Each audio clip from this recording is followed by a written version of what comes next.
سلام. با اولین داستان از کانالم در خدمتتون هستم.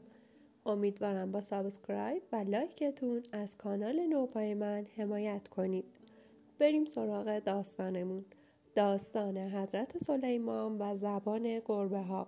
مردی به پیامبر خدا حضرت سلیمان مراجعه کرد و گفت: ای پیامبر، میخواهم به من زبان یکی از حیوانات را یاد دهی. سلیمان گفت: تحمل آن را نداری.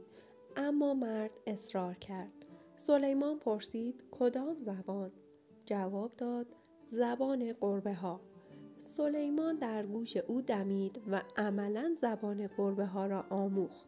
روزی دید دو گربه با هم سخن می گفتند. یکی گفت: غذایی نداری که دارم از گرسنگی می میرم.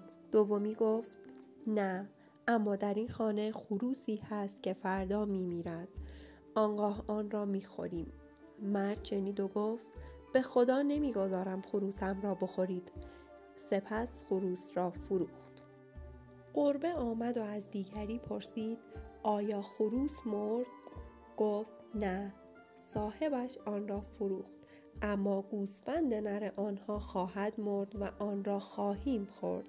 صاحب منزل باز هم شنید و رفت گوسفند را فروخت. گربه گرسنه آمد و پرسید: آیا گوسفند مرد؟ گفت: نه، صاحبش آن را فروخت، اما صاحب خانه خواهد مرد و غذایی برای تسلی دهندگان خواهند گذاشت و ما هم از آن می‌خوریم. مرد شنید و به شدت برآشفت. نزد پیامبر رفت و گفت: گربه ها میگویند امروز خواهم مرد. خواهش میکنم کاری بکن. پیامبر پاسخ داد: خداوند خروس را فدای تو کرد، اما آن را فروختی. سپس گوسفند را فدای تو کرد، آن را هم فروختی. پس خود را برای وصیت و کفن و دفن آماده کن. حکمت این داستان: خداوند الطاف مخفی دارد و ما انسان‌ها آن را درک نمی‌کنیم. او بلا را از ما دور می‌کند و ما با نادانی خود آن را باز پس می‌خوانیم. امیدوارم از اولین داستان کانالم خوشتون اومده باشه.